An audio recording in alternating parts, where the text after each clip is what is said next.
Great, thank you. Okay, you're all set. Great, okay. So thank you, everybody. Great to see you. Hope everybody had a safe and fun holiday season, which I have to say for me feels like it was eons ago now, but it really wasn't that long ago. We have a great guest tonight, so I just want to jump through our, things we have to do and get that done and then get on to Shelley. So has everybody had a chance to take a look at the minutes of our last meeting, which was December the 8th? And does anybody have any comments, corrections to the minutes?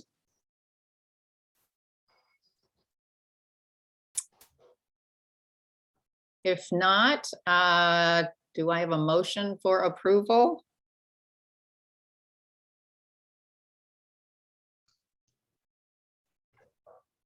I move that we approve the 12/8/2021 minutes as presented. Great, thank you, Mike. And a second? Sure, second. There you go. Okay, great. I think I have to do a roll call vote. So Robin? Aye. Mike? Yes. Carrie Sue? Yep. Stacy? Yes. Chris? Yes. And Beth? Yes. And I also vote yes. So the minutes as presented are now official for the record. I'd like to just move on into the substance of our meeting. So we have with us tonight Shelley Goring from Mass Housing Partnership, who's going to share a bit about her perspective on affordable housing trusts. I thought it would be great if we went kind of around the Zoom screen before we started, just to let Shelley know who we are, and maybe everybody can just introduce themselves and then hand it off to another person. I've known Shelley for a while through my work in affordable housing, and have always been very impressed with Mass Housing Partnership and what they've done. So I'm Shelley. I'm on the Winchester Housing Partnership, as well as chairing the Affordable Housing Trust. And I will turn it over to Chris to introduce himself. Hi, Chris Galetta, also on the trust, obviously, and background in real estate, but not in affordable housing. So looking forward to learning what we can be doing here. Robin? Hi, Shelley. I'm Robin Swan. I actually don't have any background in housing at all, so this is all new learning experience for me, but happy to be on board and can't wait to hear what you have to teach us. Oh, and I'll pass it on to Stacy. Yay. Hi, I'm Stacy Irizarry. I also don't have any background at all in housing, affordable housing, or anything like that, aside from the fact that I lived in low-income housing when I was growing up. Oh, sorry, Mike Betancourt. Thanks, Stacy. Mike Betancourt. I'm on the select board and the housing partnership board, and on the trust now as well. So I'll send it over to Beth. Thank you. Hi, I'm Beth Rudolph. I'm the town engineer, and also since October, I'm the acting town manager. I've worked for the town since 2004. So I've been around for a few of the projects we've done in town, and definitely have an interest in affordable housing. And I just want to apologize that I'm taking my son to ski team practice at Neshoba right now. So I'm calling in from a car. So I apologize for the lack of video and everything. Any other technical difficulties? Thanks. Great. Well, I'm glad you could join us, Beth. And Beth certainly has gotten into the town manager's position at a time where there's a lot going on for affordable housing. So it's great to have you, Beth, around the table and part of the trust and everything else going on in town. Brian Zakelli has also joined us tonight. So Brian, do you want to just say hello? Hi there. Yes, thanks. I'm also calling from a similar situation, not a ski team, but a karate team. So that's fun. Anyway, again, my name is Brian Zakelli. I'm the town planner. I've been in this role for about 8 years. I've been working with the select board and the planning board on the housing production plan, as well as the master plan, in order to expand affordable housing, but more importantly, naturally occurring affordable housing, in town. The main things that we've learned really are that we need everything, right? Other than single family homes. So I'm really happy that you're here and that the trust, this is my first meeting here with the trust, but I'm really glad that I'm able to join. And I'm really just delighted with the mission. Back to you, Marty.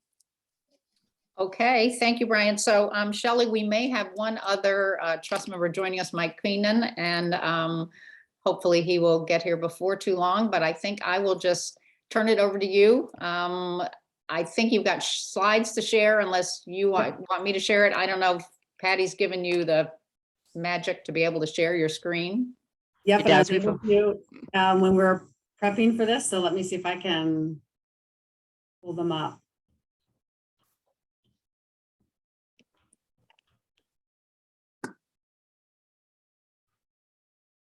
Can you see those? Yes, I can. And is it appropriate where you're not seeing the next slide or notes or anything like that? Nope, I'm just seeing the slide. Okay, fantastic. Okay. So I am Shelley with MHP, Mass Housing Partnership. And what I'm wanting to do tonight, just in talking with Marty, is just to give some suggestions about how to get started as a trust and to look a little bit at some of the kinds of projects that other communities are supporting, particularly the other trusts are supporting. So just quickly, if you're not familiar with MHP, we are a quasi-state agency in Massachusetts focused on increasing the supply of affordable housing across the state. And we do this in 4 different ways. We have the community assistance team that I'm a part of, where we're really working in communities and with nonprofits and housing authorities, really trying to build capacity on the local level. We have a lending team that's lent over $1 billion for supporting either the preservation or creation of over 22,000 units of affordable housing. We really focus on affordable rental housing. We have the homeownership team that has the one mortgage. So it's the most affordable mortgage for households earning up to 100% of the area median income in the state. And then we have the Center for Housing Data. So we have a small group of people who are really focused on collecting and analyzing data and then distributing it in a myriad of different ways, really helping to inform policy on the local, regional, and state level. And my team is the one where we're really in communities where we lead a variety of different trainings every year. And of course, more recently, they've been all virtual. We have technical assistance from helping with pre-development on municipal sites, helping write requests for proposals. We assist some with the zoning changes and we work directly with housing authorities. And then my work really focuses on housing trust. A lot of my work focuses on housing trust and helping communities establish trust, and also once trusts are up and running, helping them to hopefully be more effective in their work. So tonight I wanted to cover just a few things. One, really trying to underline the need for trustees on affordable housing trust boards to be familiar with housing needs in the community. Seems like a no-brainer. I think that a lot of trustees, though, aren't very familiar with this information. And then talking a little bit around our suggestion that you take some time to do some groundwork of establishing guidelines and how you're going to operate as a trust, being really clear about that as a team. And then we'll get into some examples of what other housing trusts and communities are working on in the affordable housing realm. So one thing that I found interesting when I was going back through my notes is the last time that I was in Winchester in person at Town Hall was almost to the day 3 years ago. It was January 23rd, 2019. And at that time, we had 110 housing trusts in Massachusetts. And today, 3 years later, we have 127 housing trust funds. So a growth of 17, according to our count. We might be missing a couple. The majority of these additions have happened actually during the pandemic. So it was really 2020, the summer of 2020, where it really started kicking off. We've had a lot of communities interested in building their housing infrastructure. So it's been fantastic to see. Tonight, we're going to focus on the Navy boxes here. So really, what we're suggesting that trusts do to really get established, to get a solid foundation when you get started. As you very likely know, really broadly, your team can be addressing the affordable housing needs in the community. You can be supporting local housing initiatives. You can be engaging in the real estate market if that seems like a good strategy for you. You can be buying and selling real estate. Depending on what your bylaw says, you can make timely decisions without having to go to the select board or certainly not to town meeting. And then you can be collecting funds from a variety of sources as a municipal entity. I guess what I should have said is if you have questions or if you want to clarify or you want to expand on something, please feel free to interrupt me, or if Marty, if you want to pay attention to hands being held, interrupt me. I'm more than happy to have some conversation or answer questions during this. You don't have to wait until the end. So some really basic keys to success. It's not rocket science, but it's really having funds in your account so that you can work nimbly. Having a vision, a strong sense of what your role is in the community and being able to articulate that. Having leadership that can help move your efforts forward, and then having transparency in the community. So really, at the ground level, we really suggest that you spend time understanding the housing needs in the community and really setting priorities, because the housing needs in all of our communities are significant, and our resources, not only financial resources, but also as volunteers on this board, your capacity is limited. And so being practical about what you can do. And then the idea of creating benchmarks is not a requirement, but if there's a particular need that you want to address, it may make sense to call that out early. So for example, Somerville's Affordable Housing Trust has identified that they want a certain percentage of their funds to go towards the lowest income households in the community. And it's just a benchmark that they've created for themselves. And it's also a cue to the community and to different entities that may seek their funds, that they have an interest in making sure that they're funding not just 80% of the area at median income, or even 100%, but that they want to be funding 30 and 50% of the area median income. It's just something you could do if you felt like there was a particular need that you wanted to highlight. So starting out, you have a housing production plan. It seems like such a no-brainer that all of the trustees on a housing trust fund would be familiar with this. I don't think that's the case. So I really suggest that you all start there. You've already done work. The community's already identified possible, not only just the data, but also possible next steps. So I urge you to become familiar with this plan and to turn to it, because it also builds credibility for the trust if you're building on what the community's already done instead of just doing your own thing.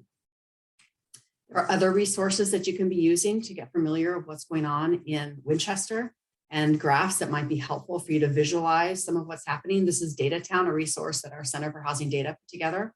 These are just a few graphs that I pulled from it of Winchester data of rental households by income. And you can see that rental households have lower incomes than a lot of ownership households. This is very typical. And then the graph below that is cost burden of renters versus homeowners. And you can see on the top bar that there are more households that are cost burdened, that are renter households versus homeownership. That's very typical in our communities. And then the graph on the top right is just looking at housing type in Winchester. So the majority of your housing is single family detached, which is very typical. You do have some mix of housing that's not just single family detached, which is great, but it's pretty limited. So this is just another resource to help you as well as others in the community become familiar with what's happening in Winchester. And the tool allows you to compare Winchester to other communities as well with the same data points. Right, so Datatown is really available and organized by community. So if I'm sure we'll get a link to it, which we can send out to people later. It's very easy to maneuver it, and it is really interesting to compare to other towns just on some of these high level data points. Yep.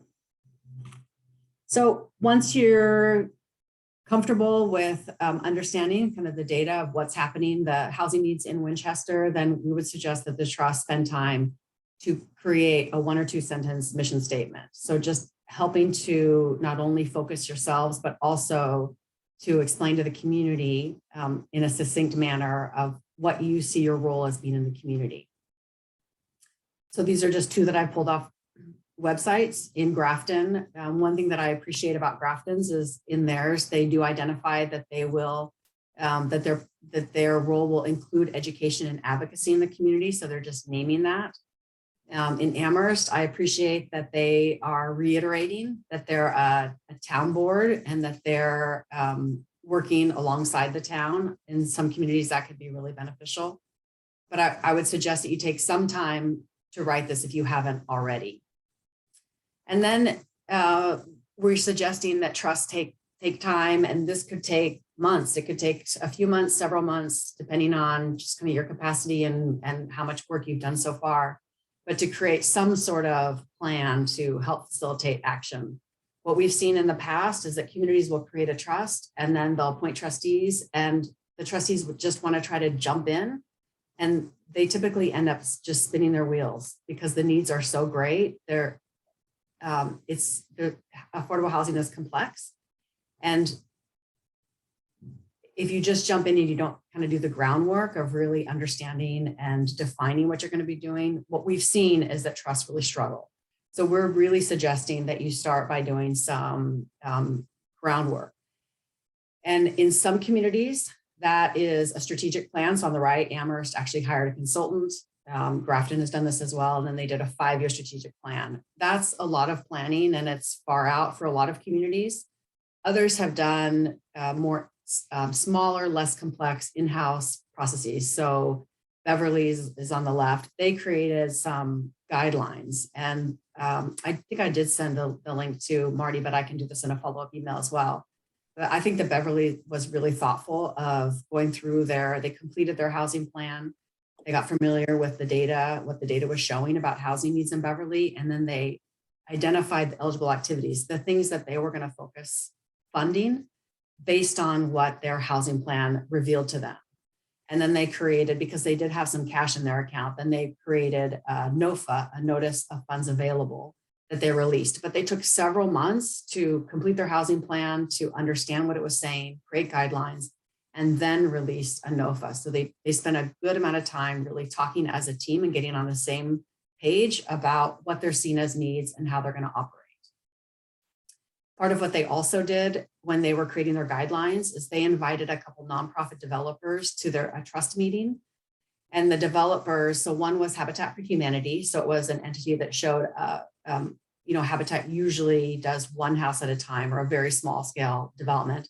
They went through a pro forma, what it looks like, the funds that they need to put together to build a house. And then they had a nonprofit developer, Harborlight, came in as a nonprofit that does small scale compared to a lot of for-profit developers, but larger size, so 30 to 80 units in that sort of range. And their executive director came in and actually presented a one-stop application that they had submitted to the state, and went through to clearly, really to teach the trust about what it takes, what a developer needs to do to put together an affordable housing deal. So it helped teach the trustees what the developer really needs, the pressures that the developer experiences, and it helped guide them in creating their own, the way that they were going to release funds in their community. So that's something that you could consider doing just to educate yourselves a little bit more. In Brewster, small town on the Cape, they put together goals. So they curated a mission statement, and then they worked on goals and priority initiatives under each goal. And then they had a housing forum, and this was before the pandemic, so it was in person. But I think that some communities are still doing some online kind of forums, and hopefully later this year will look different than it does today. But they had the forum to present their goals and their initiatives and to get feedback and to modify some of their efforts. So it's an example of just making sure that you're staying in communication with the community and allowing space for the community to provide feedback. And then just a reminder that this kind of work, this board really needs to be a working board. Trustees really need to be willing to take on some pieces of the work. And you have Marty as a chairperson. She has a wealth of experience and expertise and capacity and leadership ability. So you're you're very actually lucky. And you have your trustees, and I think that you have some staff support. So we do suggest that a trust have some sort of paid staff support to help your efforts, because it's a lot of work, and having some paid staff support is really important. And then if you have different entities working on pieces of housing, affordable housing, if you have your partnership, then we would suggest that if you haven't already, that you early on, that you have a conversation around roles between the housing trust versus the housing partnership. If there's a housing partnership, a housing authority that's active, if other boards have kind of a piece of affordable housing, we would suggest that you have that conversation early and not let things get too far into your work before you kind of hash out and make sure there's clarity in roles. So this is just an example of what Manchester did in their housing production plan.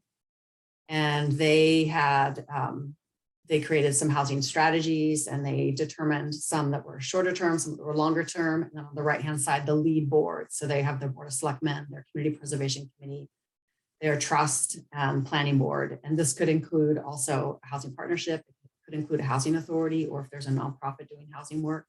But we would urge that conversation to happen early.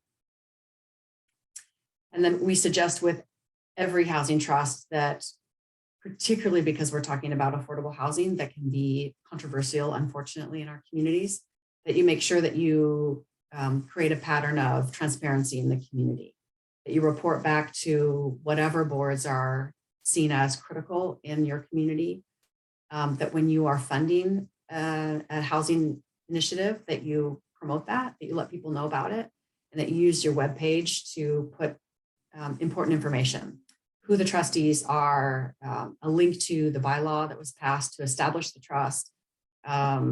If you have any programs that you're funding, if you have guidelines that you've created, when you have your mission statement established, that you put this in one place on your webpage where it's easy for people to access. So don't make it difficult for people to understand what you're about and the kind of work that you're doing. And this is where I would point to Beverly as a great example. So I will make sure that I resend a link to that to Marty, where she could even just forward it to all of you. And then when we talk about your operating approach, it's that some trusts just want to be funders, like a foundation. They just want to have funds in their account. They want to, or like the Community Preservation Committee, they want to review applications, and then they just want to decide who they want to fund, what they want to fund.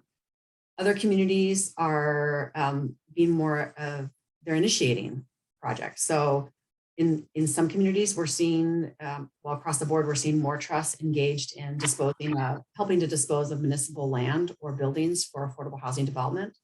In some cases, the municipal land is transferred to the trust. In other cases, the trust is just participating in the process. And during the pandemic, we've seen in many communities, it was actually the Affordable Housing Trust that drove local emergency rental assistance programs. So in some communities, the trust is really wanting to initiate. And then in some communities, the trust is really engaged in advocacy for affordable housing, and as well as education. But some communities, they're pushing for different affordable housing developments that include, different developments that include affordable units. So they may be out front advocating for those developments. So we would just suggest that early on, that you as trustees, that you talk about how are you going to function? Are you going to do all of these things? Are you going to just be a funder? And that you have that conversation, but that you also are clear and transparent in the community with how you expect to operate. So I'm going to move into different examples from communities, but I want to just pause for a minute in case there are any questions at this point. If anyone wants to jump in or raise your hand. Oh.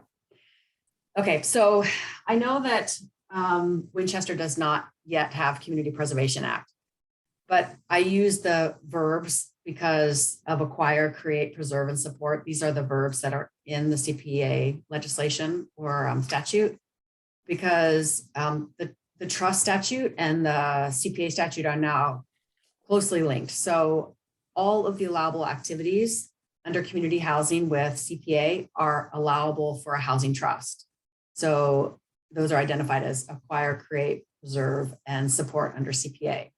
So one example of acquire is in Barnstable. This was an existing apartment complex, and the community contributed funds for a nonprofit POA to be able to acquire the apartment complex. And now almost all of the units have affordability restrictions on them. There are a few that are still market rate because some of the households were not income qualified at the time of purchase and they didn't want to displace anyone, but the majority of these units are now affordable because they use these local funds.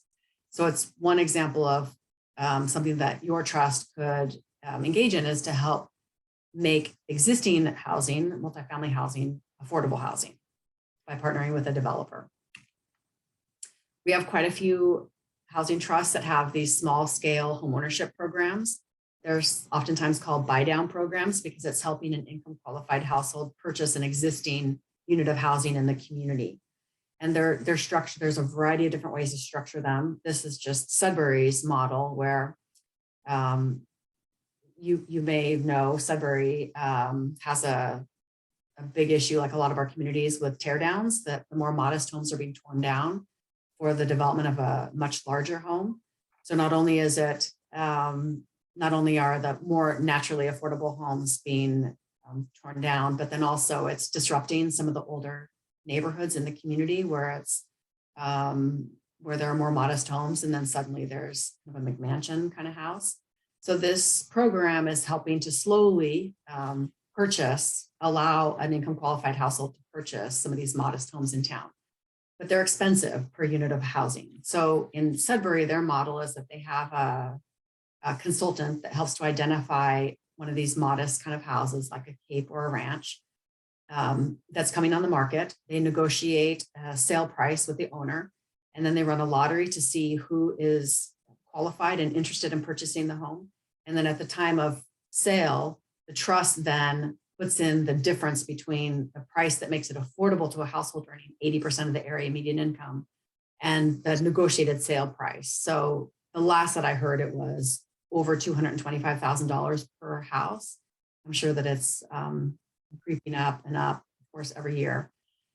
And because it's expensive and just the nature of the program, they don't add more than a couple units in any given year. And that's typically how these programs are in communities, because they are expensive.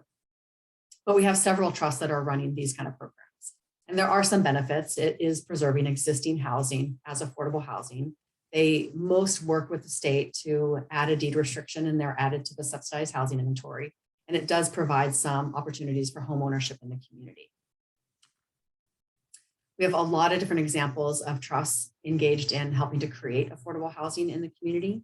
This example in Yarmouth, I particularly like because it starts actually with the town rezoning this section of Route 28 to allow for multifamily housing by right. So a private developer, Dakota Partners, was able to acquire this particular site. It was an old motor lodge. And then working with the community, negotiated and developed the 69 units of rental housing, 1, 2, and 3 bedrooms. They're affordable at 60% of the area median income, as well as 30%, which tells you that there are low income housing tax credits in the deal. And then their housing trust actually put in over $2 million, showed a huge commitment to this development. It comes out to $30,000 per unit, and the state funded this on the first round, which is really not common anymore because of the competitiveness, but because of the dual support from the community of the rezoning, as well as the significant financial contribution. And now they have 69 additional apartments that are came online a couple of years ago in Yarmouth. This is an example of a community-driven development in Westport, where the community, the town had a couple parcels. They used local funds to add an additional parcel that was an access, allowed access to the site. And then they did a pre-development work that the trust helped fund. This was a many-year process. And then more recently, it's come online that the community builders, a nonprofit developer, was able to build 50 apartments there using low-income housing tax credits again. There were some CPA funds in the mix, and so 5 of the units are affordable at 100% of the area at median income. But over several years, the trust put in about $1 million to this development, from acquisition, pre-development work, and then development as well. But it was really driven, this development was driven by Westport. And another example of development being driven by the community is in Norwell, this former police station, it was declared surplus, and then it actually was transferred to their Affordable Housing Trust in 2015. And it was the trust then that really led the process of issuing a request for proposals, reviewing those applications. A nonprofit developer was chosen, Metro West Collaborative Development, and they built this building that I think is a really attractive building, but it's 18 units of age-restricted senior rental housing, 1 and 2 bedrooms. And between the trust and their community preservation committee, the community put in over $1 million into this development. And then there are many examples of reusing existing buildings. Sometimes they're historic buildings, sometimes they're municipal buildings. It just depends, of course, on the situation, but these are just 3 examples of a reuse for affordable housing in Middleborough, 25 units of rental housing. This had been a shoe factory, and a couple nonprofits were able to partner and develop this project. I do want to point out that because some of the numbers of how much money was contributed were really high, and that can be intimidating for communities. Middleborough at the time had been a brand new community preservation committee. It's a not quite as affluent community as some of our communities. And so the community only ended up putting in, it was either $25,000 or $30,000 because they just didn't have as many local resources at the time. But the nonprofits were still able to use that to show the local support for the development. And they received the state and federal resources that they needed to complete this project. So it doesn't always take a ton of money. It's reflective of what the community has to contribute. In Stevens Corner, this was an old nursing home that nonprofit that's actually Boston-based, NOAA, was able to acquire, and then the community did end up putting in close to $1 million in this development. And then in Swampscott, this was an old school, municipal building, and a nonprofit developer has redeveloped it into age-restricted senior housing. Some of our trusts are paying attention to expiring use, deed restrictions, or affordability restrictions that are expiring, and they're strategizing around how to extend the affordability. This example in Amherst was actually the trust was not yet up and running, and they bonded CPA funds. So we wouldn't be able to, most trusts, you would not be able to bond off of their resources because most trusts don't have the kind of regular and guaranteed income that Community Preservation Committee can count on. So most trusts would not be able to bond. But here in Amherst, they had this development where 41 of the units were going to be lost because the restrictions were going to be expiring based on the funding. And the community was concerned about this, reached out to MHP, and there was some strategizing, and the community ultimately reached out to Beacon Communities, a for-profit developer that has extensive experience in multifamily housing, in low-income housing tax credits, in affordable housing, Chapter 40B. And they negotiated purchasing this development in Amherst, and the community then bonded $1.25 million of CPA funds to help preserve these 41 units in perpetuity. So it's another kind of activity that if you do have deed restricted housing in Winchester, I don't know what your portfolio looks like, but it's one task that some trusts are engaged in. And then there are other activities like pre-development work. If you have a municipal site that you're considering for affordable housing, you could engage in some pre-development work. When you're wanting to update your housing production plan, the trust could potentially engage in that and help to fund that. And then rental assistance, many communities, many trusts are helping to fund rental assistance as well. And then just a couple other examples are Medfield created an affordable housing trust a few years ago. And at the time, they also bonded $1 million. And they don't have the Community Preservation Act similar to Winchester. They bonded $1 million against their operating to seed their trust. And the last that I heard, which was within the last year, they still had not used any of this money. They hadn't drawn on it because what their trust has really focused on doing is advocacy and advocating for housing proposals in town that include affordable units that they think are beneficial for the community. So that's just been the strategy that they've taken as a team. that they're really helping to support development that's being proposed in town that also bring affordable units. And then in Amherst, one thing that their trust has done is they've held public hearings annually, and I'm actually not quite sure if they did it this last year.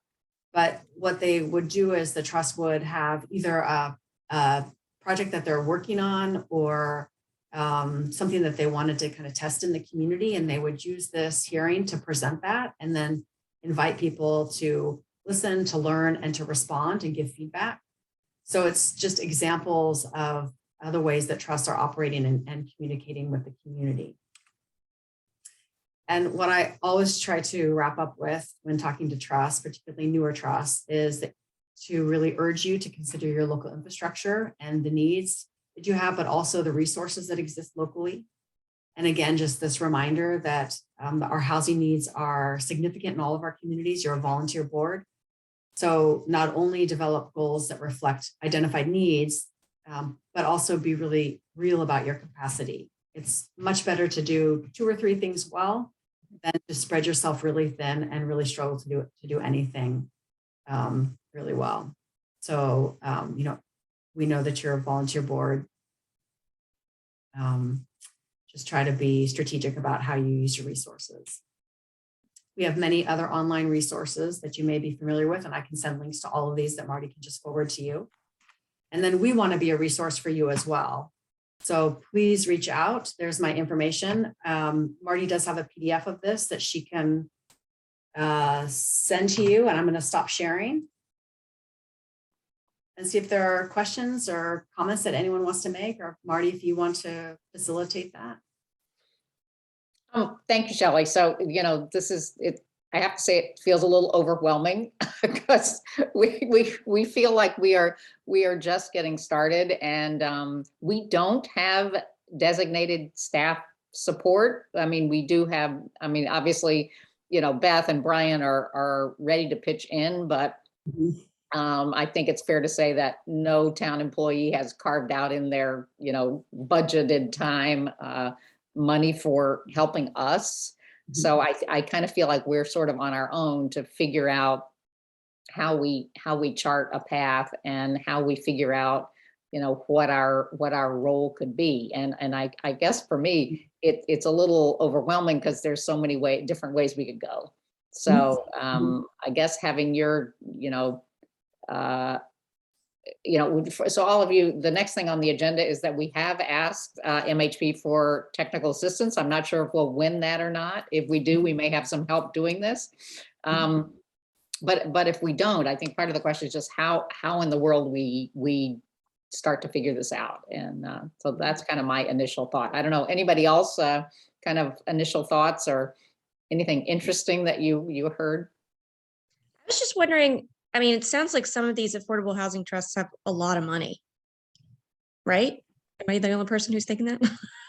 Well, a lot of them have Community Preservation Act, and so they've got an ongoing recurring source of money coming in. Okay. Yeah. Right. Now, can you remind me, has Winchester funded the trust at all yet? Yes, we have $1 million. Okay. And to be clear, in this instance, I do not think that is a lot of money. No, in our town, it's not a lot of, it's not a lot. Especially for Winchester, yeah.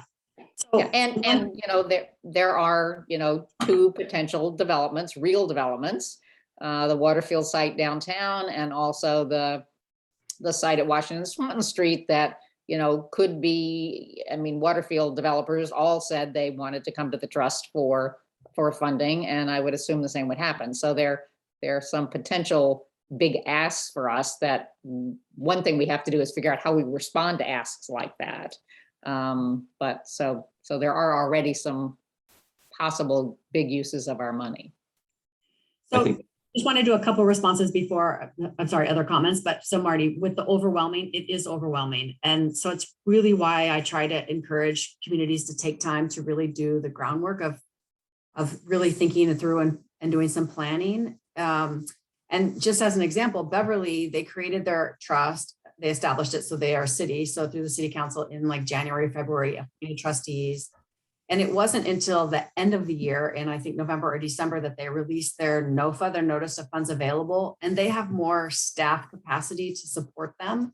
But even then, they took pretty much, it was a year to establish, to get up and running. And that's a city with more capacity. So take the time that you need to be thoughtful and to think this through before just jumping in. That's fine.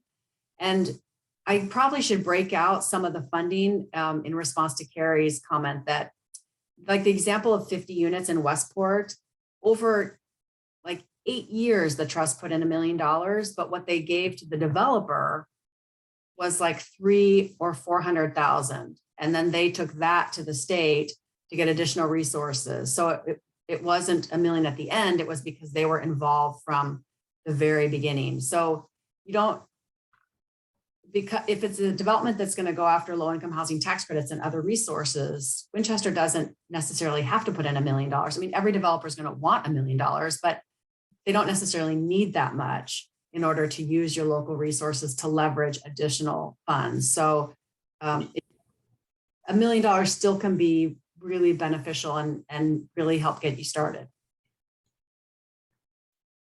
On that vein, and I know Community Housing Preservation Act is one of potential avenue, but are there other examples you've seen from other trusts in terms of how they generate income, whether it's through donations or other approaches?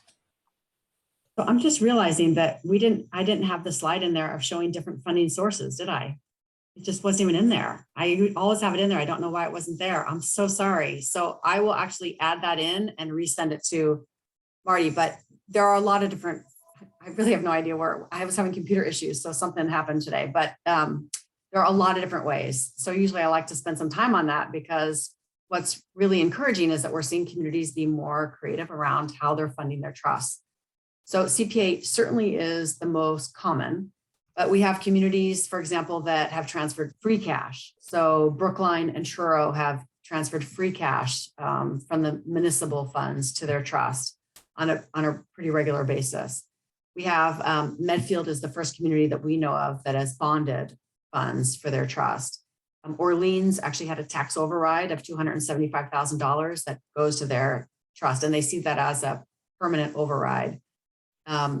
We have communities that are like Gloucester and Brewster that are using short-term rental fees they're putting some of that into their affordable housing efforts.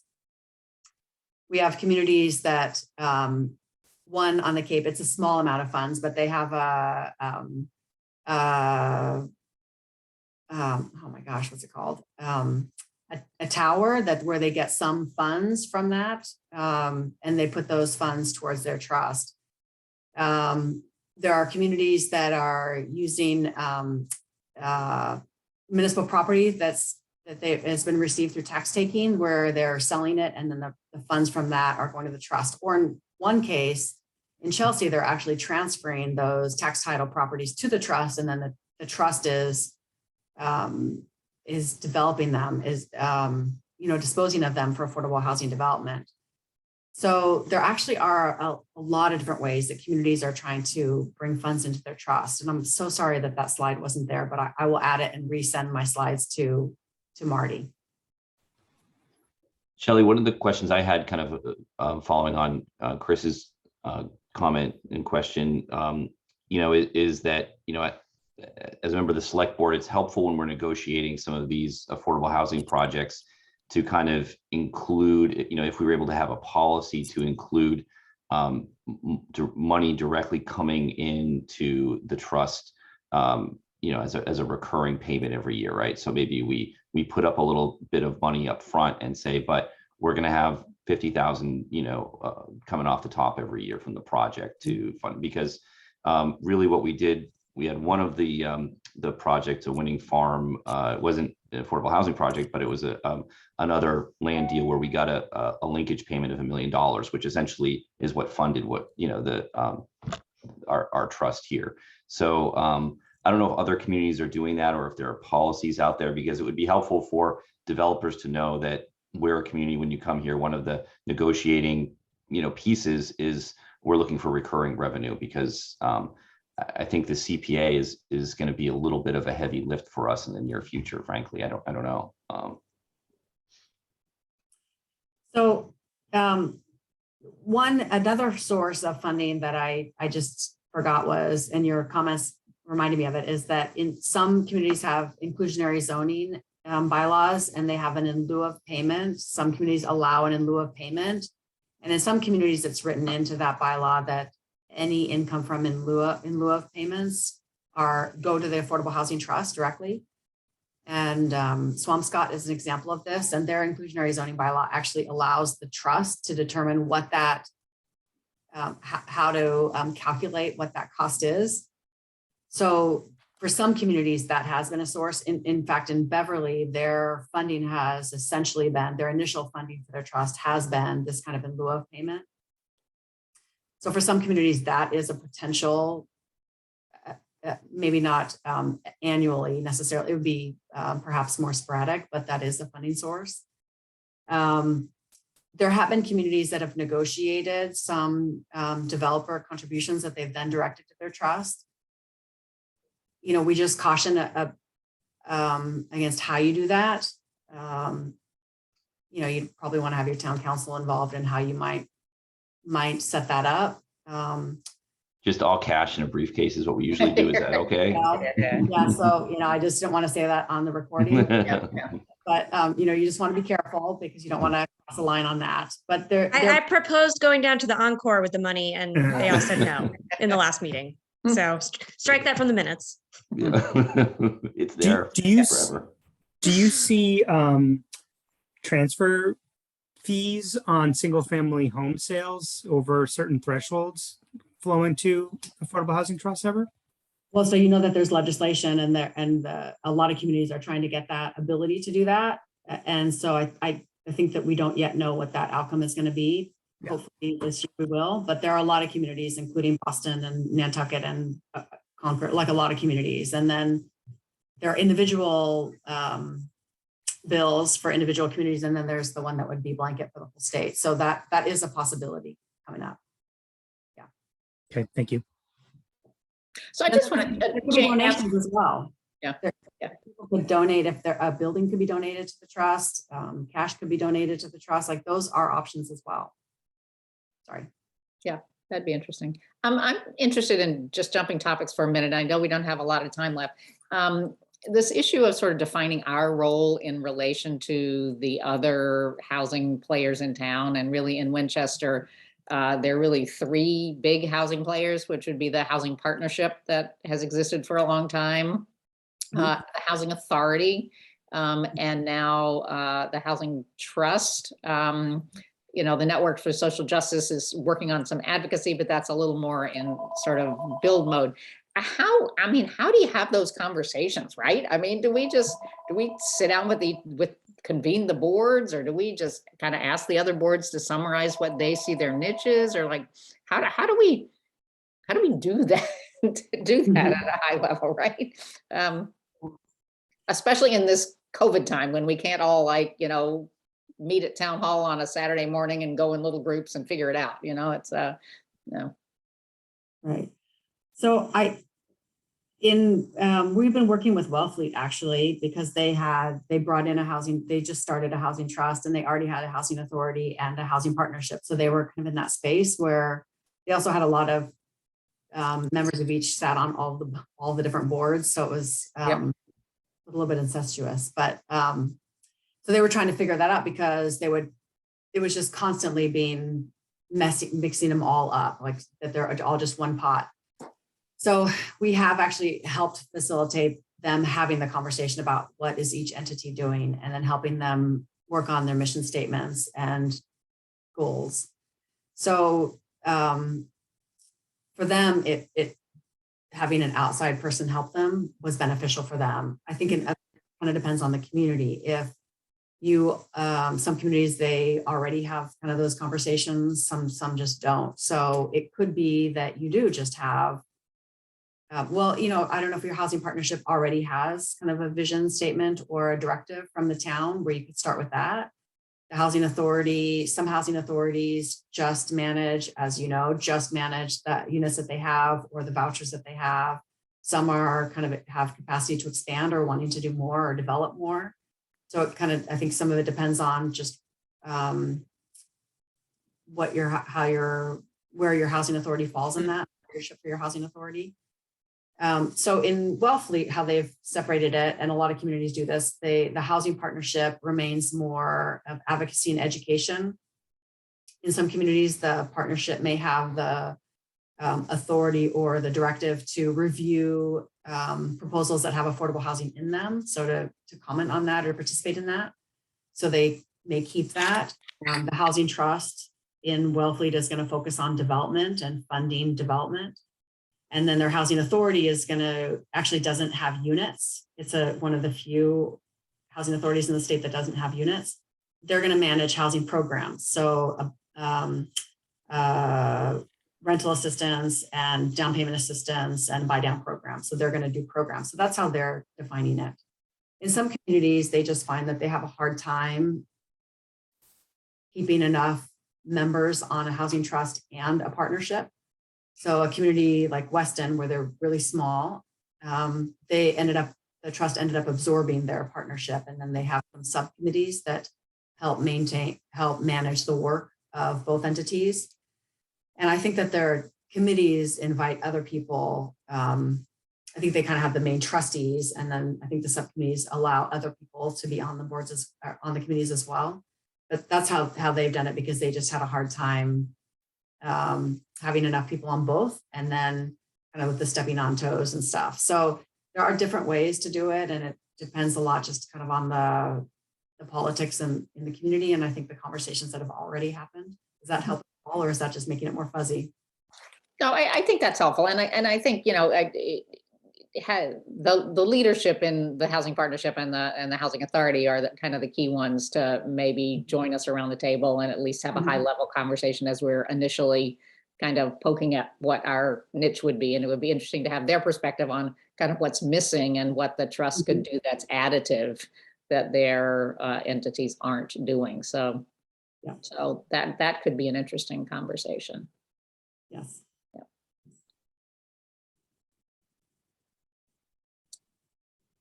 Okay, do other people have questions? I know we could go on for a while. We do have a short leash on our time tonight, and I want to try to be respectful of people's time. Shelley, I will look for your revised one with the funding sources and make sure we get it out to everybody. And I think going on Datatown and taking a look at that is really helpful just in thinking about what our needs are. And then the Beverly guidelines might be something that sounds like it could be helpful for all of us to look at. So we can try to get those resources out. And just while I'm thinking about it, we also have I don't know, Marty, if this has been brought up with the team or not, but we do have a couple trainings that are on the housing toolbox. So we recorded them last year that dig into affordable housing finance. And so if you're, particularly for some of you that don't have as much background in affordable housing, it could be helpful. They're just an hour and 15-minute presentations that dig into affordable housing finance, and then also the developer perspective of what a developer needs to consider when putting together an affordable housing deal. So I'll also send links to that, just because if you have a little bit of time they're just easy resources to learn a little bit more to help you with your work going forward. Oh, and that's great that they're just available kind of whenever you want to listen. So it's not signing up for a webinar and having to fit it in. So that would be, yeah, that could be really helpful. Yeah. Great. All right. Well, as I said, we have applied to Mass Housing Partnership for their technical assistance. I don't know, Shelley, when you guys make decisions, we'll sit on pins and needles until that time to see whether or not we're in the mix. But it would be great. Pretty soon, in just a couple of weeks. Yeah. Okay. Well, it would be great to have some help, and if not, we will continue to call on you for advice as we go forward. If you want to stay, we're going to just do a very quick what's happening with Waterfield and Washington Swanton. Michael and Beth are here, and I think it would be great for just all of the trust members to get up to speed on what has happened or is happening with those two potential affordable housing deals in town. So Michael, I don't know if you want to give us a quick update. Sure. So on Washington Swanton, we've been kind of, I know we've discussed it before, but we've been dealing with the amendment that was on the original article at town meeting that requires all the units to be counted towards the SHI. And so that means the property needs to be 100% rental. And so that really impacts the money that we need to get back. We didn't really factor in that in our valuation towards highest and best use. So our appraisal process is probably going to change a little bit at this point. So we're going to reappraise the property with that amendment and potentially go back to town meeting to kind of explain the difference between the having the amendment or not, and asking town meeting to remove the amendment and move forward with the RFP from there if possible. So we asked Mark Greensterner, who had done our initial appraisal, to reappraise it in consideration of that impact and move forward. So we're definitely still working on the RFP and kind of designing that. We had a couple public sessions on it, and so we still want to keep the pedal to the floor, but we might need some town meeting action, depending on what comes back. So, and I think that Beth probably can weigh in a little bit more on the Waterfield project, but I think we've increased our dialogue with Civico, and we've been kind of taking each issue at a time. We started with the parking issue, and now we're looking at the net revenue, and so that we're piecing it together towards hopefully coming back. I mean, I think we would like to come back to Springtown meeting with something. So, but we've got a tight timeline. So I don't know. Beth can probably fill in more because she's been on the front lines of the negotiation. I think that's all correct, Mike. I don't have really much to add. I think we're making some good progress with Civico, and they're definitely willing to keep talking. So I think that's all good news, and hopefully we'll have something we can present to everybody in the near future. Thanks. Yeah, well, it's good to hear that it's still in motion, and if it could get to Springtown meeting, obviously that would be great, because as we all know, it takes these deals a long time to get funding, and if we miss another town meeting, it will be even longer before something could go into the ground. So that would be great to get it moving. On Washington and Swanton, we haven't acquired that yet? Does the We town have. close? Yeah, we have. Okay. Yeah. So, and we went to town meeting in the fall, and because the appraised value kind of changed, and so we were looking for a little bit more money. We originally had relied on information that we thought was all we needed, and so I think we had asked for like 3.2 million, and then reappraising it was like closer to 5.3. And Yep. so, but now we didn't factor in the impact of that amendment. So, it kind of knocks down the value a little bit. And what we were really looking for is creating an RFP that the maximum amount of qualified developers can respond to, right? We want people to be creative, and we want to talk about, hey, if we're not getting the 5.3 up front, is there a way to get money down the road in recurring payments? Can we use our ARPA funds to offset that now and have money coming into the trust for future years? So we want to we're always going to have to leverage our resources because we don't have the CPA, and that's why I'd like it to be a policy that maybe we put forward, or something that's kind of out there, that if you want to work with the trust, we need to kind of build every project towards the next one. So. Mm-hmm. Mike, will we have that new valuation back in time to potentially craft a warrant article for Springtown meeting and reversing that, or? Yeah, I mean, we haven't really discussed that, but we might, and we could also put it in the warrant and then remove it if it doesn't turn out we need it, or we can kind of come up with the supporting information, because we have to. The warrant closes, I think, mid-March, but we're not going to be in town meeting until April. So we've got time to get all of that information done. And essentially, we could put an article that says, the select board is requesting town meeting to remove this portion of the amendment. without putting any numbers in from the appraisal. So it could be just, pretty mechanical. But if the appraisal comes back and says, hey, whether you've got this amendment there or not, it doesn't have an impact, then we'll just issue the RFP based on, and I think we're pretty much there with the RFP. We've got a lot of community, input on it. And so we're in good shape. Yeah, I think the hardest part is this conundrum of, if you aren't going to be able to get the price, how do you balance off price versus affordability, and how do you balance those?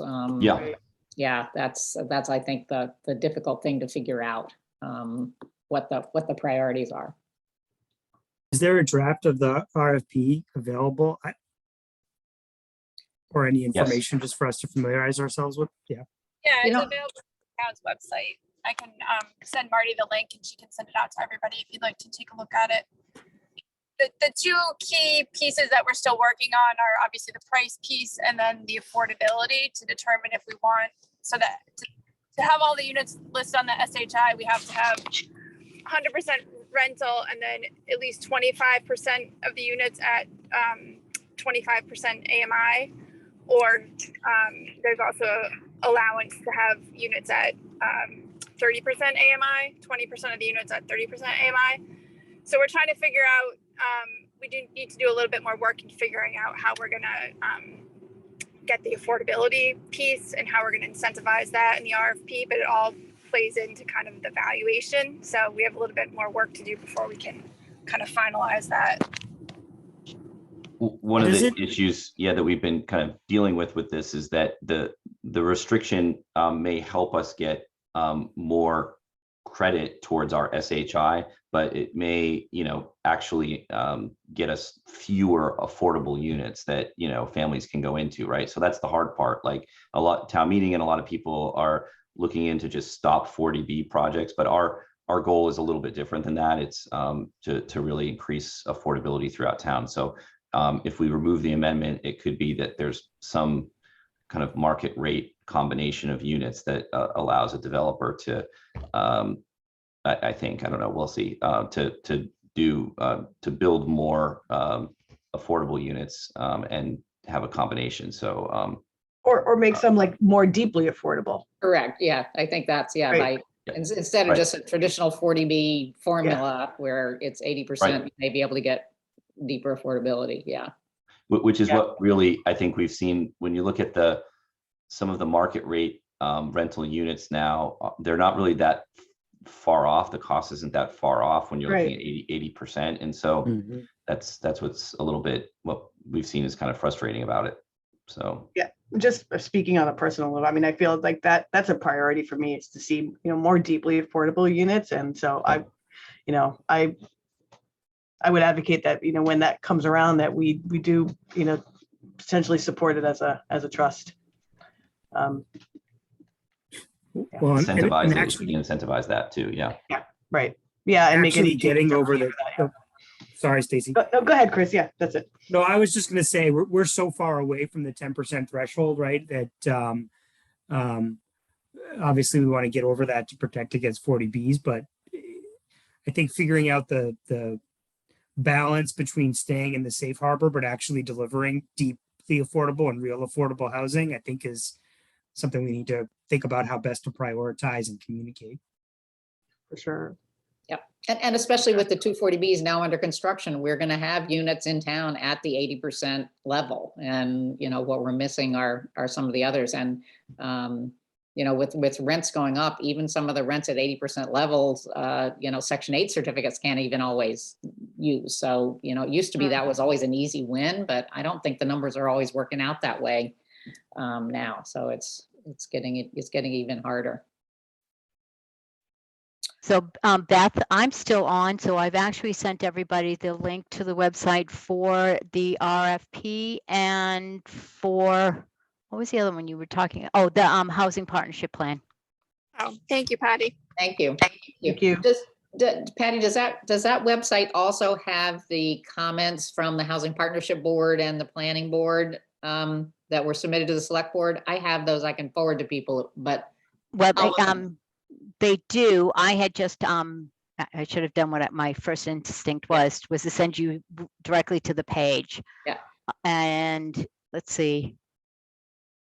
Yeah, because several of the boards did comment on the RFP, so Right. and it hasn't been revised yet. So I think looking at all of that would really be helpful for everybody if they're interested in digging into that a little more.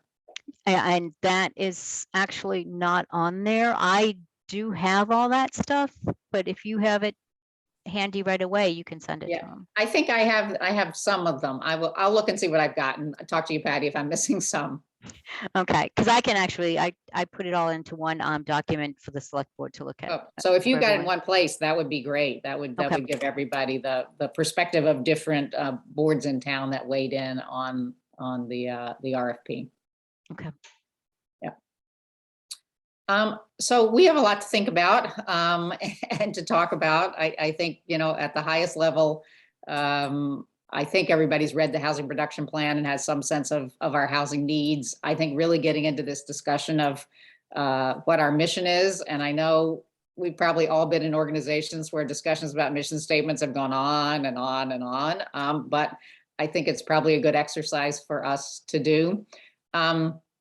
Is anybody willing to volunteer to help me out, kind of brainstorming about how we might structure a conversation at our next meeting about this? Because I think it would be great to do a little pre-prep work to try to develop some ideas of a mission statement.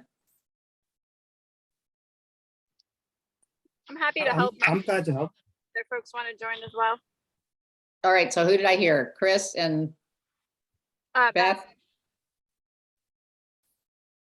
Yeah, all right. Anybody else email me and I would love to just get a little conversation going and come up with maybe some ideas to structure the conversation. Looks like Shelley has dropped off. I have no idea what our chances are of getting technical assistance from MHP. It may be great because they've done a lot of work for Winchester. It may be slim to none. I don't know. So we'll see, but it would be great to have that as a resource for us if we can possibly get it. We do need to set a next meeting before we all get off the phone.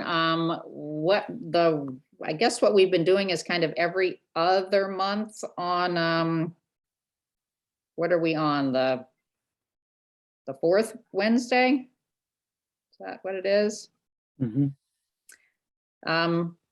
Does that work for people to stay with that? I may obviously reach out to you guys in between if we have some news from MHP or if it makes sense to try to get together, smaller group. But why don't we just put on the calendar the 23rd of March? Just an FYI, February 23rd is school vacation. No, we're going to March, Patty. We're doing Oh, every March, other month. okay. Yeah, right. That should So work for me. and that's not town meeting yet, right? Town meeting is later. Correct. Yep. Okay. The warrant is actually due on the 11th of March. Okay, so let's hold the March 23rd for our next meeting, and hopefully between then we can maybe have a few sidebar conversations, and we'll get this information out, and folks can look at some of the resources that Shelley suggested. Sounds good. And thank you for inviting Shelley tonight. I think that was a really helpful conversation. Well, they have such great experience in so many communities, and it sounds like these recorded sessions they have with developers, my guess is they're probably very practical. I'm going to take a look at those because that would be a great way just when you have an hour to listen and learn something. So Yeah, she was fabulous. Thank you Yeah. for having her. If they could make those videos into Facebook Reels, I think it would be a little easier for us to digest. TikTok. And so much more fun to read the comments on them too.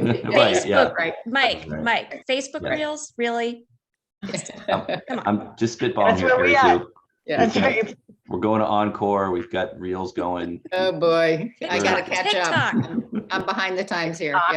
Yeah. And Brian, thank you so much for joining us. Everybody knows Brian is sort of, involved up to his eyeballs in housing as well as everything else in town, and a great resource for us. So Well, yeah, definitely. Thanks for thanks for the invite, and I'm sure I'll be in touch with you very soon, Marty, as Yep. we are often. So yeah, just happy to be part of it at all. Yep.